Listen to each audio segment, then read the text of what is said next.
All right, let's talk about drama.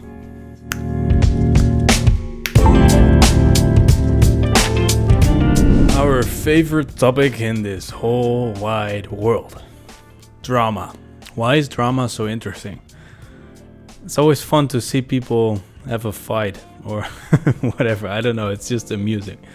And I think that comes from more of the lower part of ourselves, like more of the tribal part of ourselves, more of the survival instinct, right?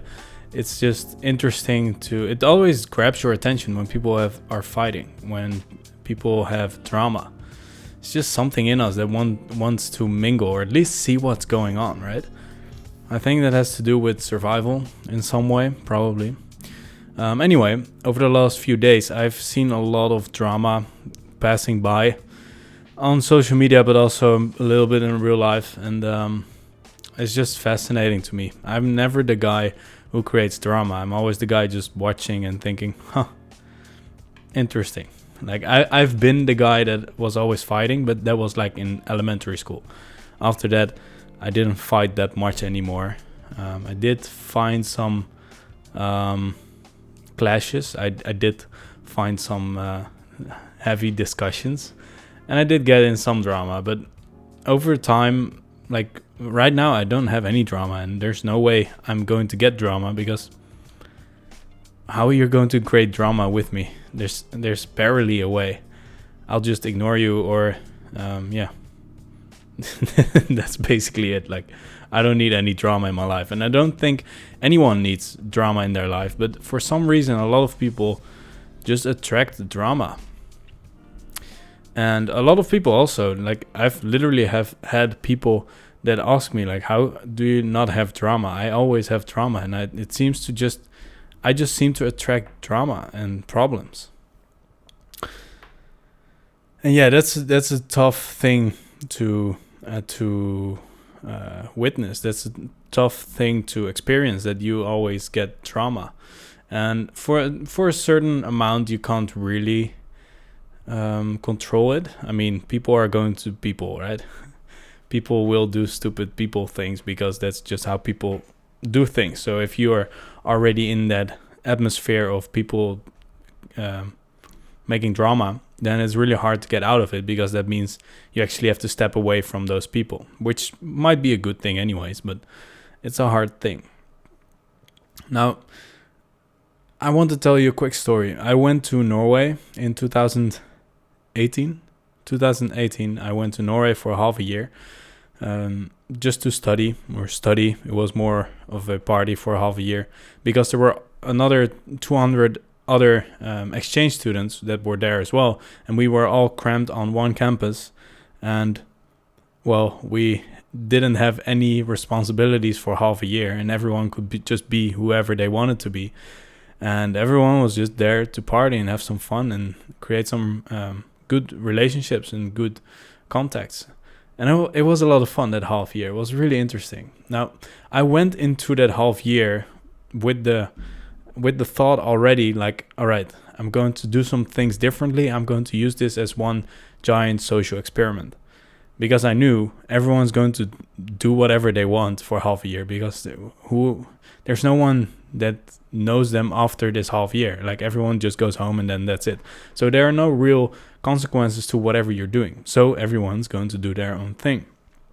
Now, often I've been thinking of those 200 students, as including myself, as just you put 200 monkeys in one cage and see what happens. Just 200 random monkeys from all over the world, and just put them in one cage and see what happens over the course of half a year. Some monkeys will kill each other, probably. That's just how it goes.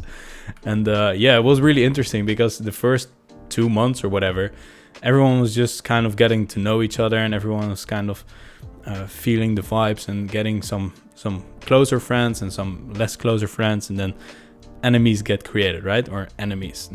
Most of the time they're not really enemies, but just people you don't really like, right? And what I noticed is, I think in month 3 or 4, I started to notice that almost everyone around me had some sort of drama going on. Everyone around me had stories, and they were they were banding together with some people and then kind of making other people their enemies or something. Like, there were some weird things going on, and I often sat there and thought, how are they able to create this drama? There's nothing going on, nothing is happening, and still they don't like each other, and still everyone's fighting.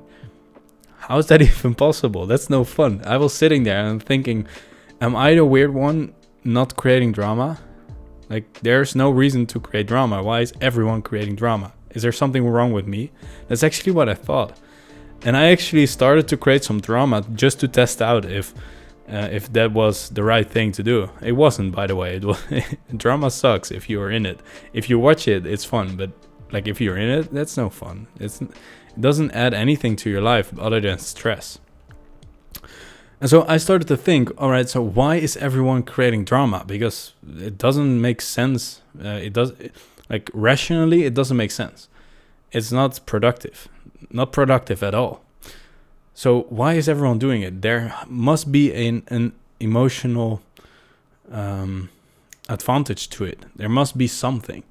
And what I noticed is that I had a little bit harder time getting really deep relationships with people, getting really deep getting people to know on a really deep level.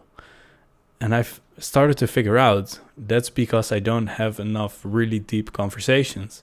And I also started to find out that most people get really deep conversations after they have had trauma, or after they have had a fight, or when two people fight to other two people. Those two people, they are a team, and then they start talking, and they start talking about their feelings, and they're opening up, and they're thinking, that other guy is such an idiot or whatever.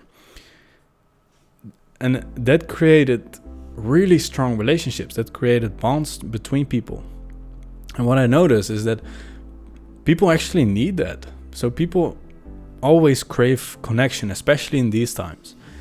And everyone is like, I said on my website, connection is one of the most craved feelings in this world, yet it is one of the most neglected feelings in this world. We crave connection, but we can't find it. And in some toxic way, we start creating connection through drama.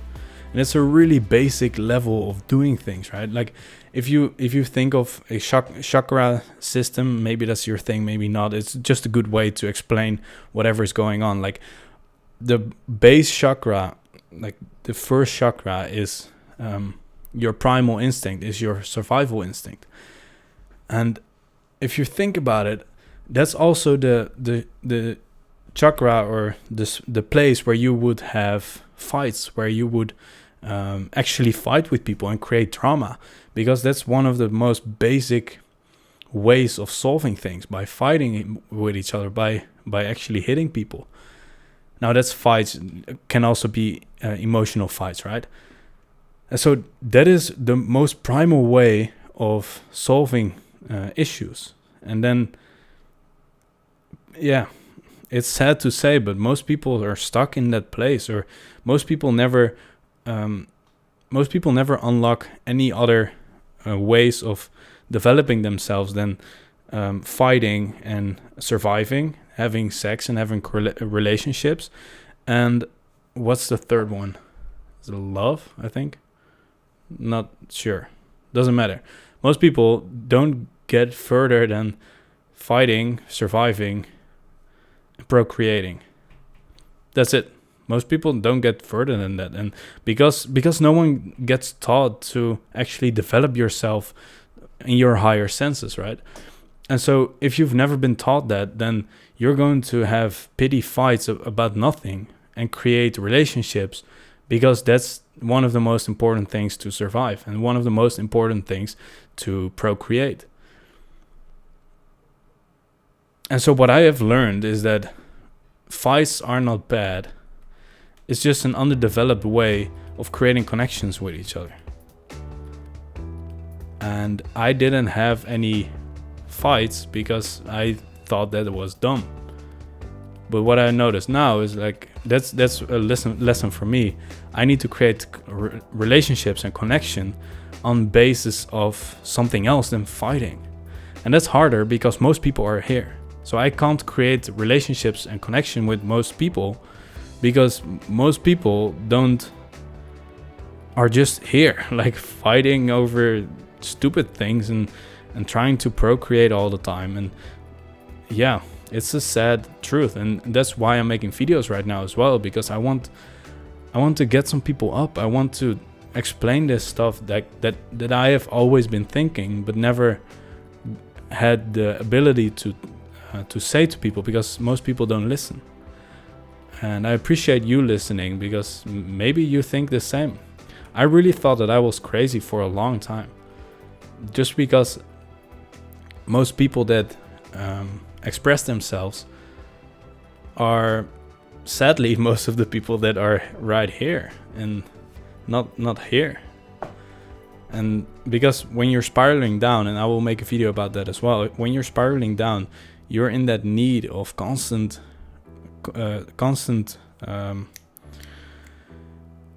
confirmation and constant love and constant just external things.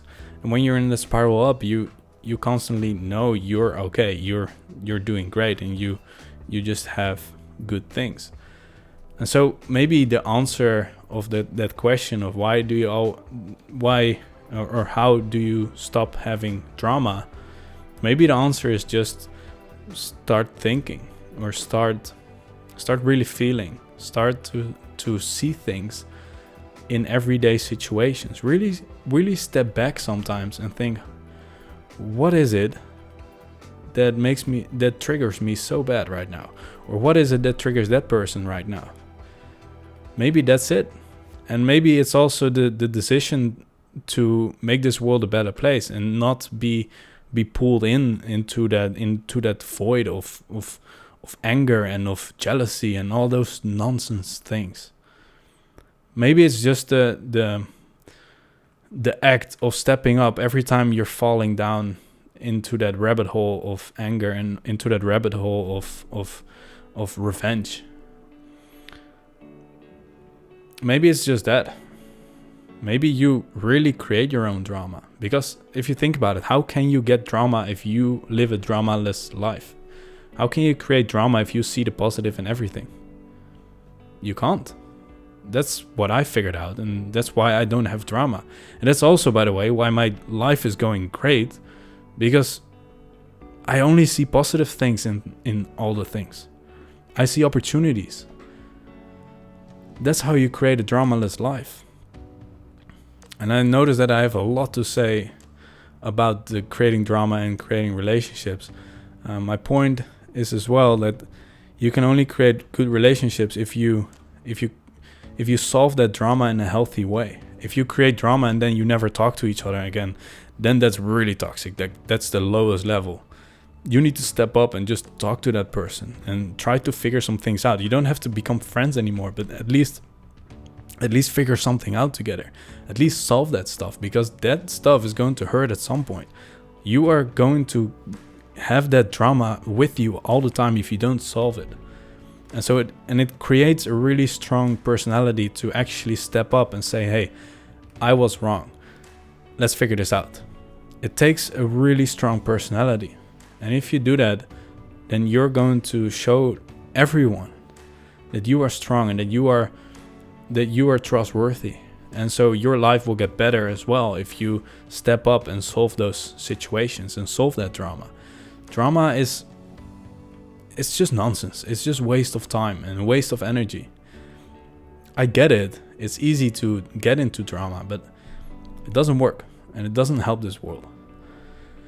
So I've been ranting for enough for today. Let me know what you think. I think this was a really good video. And I touched something in myself as well right now. It's funny how that goes when you just have a theme, you just start talking. Sometimes you just hit that spot of sensitivity. I really care about this world, but the amount of drama has just kind of made me desensitized. I don't know.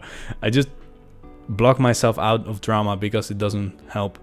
And because I try that, or because I do that, I tend to not care for a lot of people. And apparently when we start talking about it, I deeply care. So if you have any trouble, if you have anything, just come to me. Just ask me something. I want to help. That's why I'm here. I'm not making videos here to make a ton of money. I'm just here to try to make this world a better place. So that's it. I'll see you later. Bye.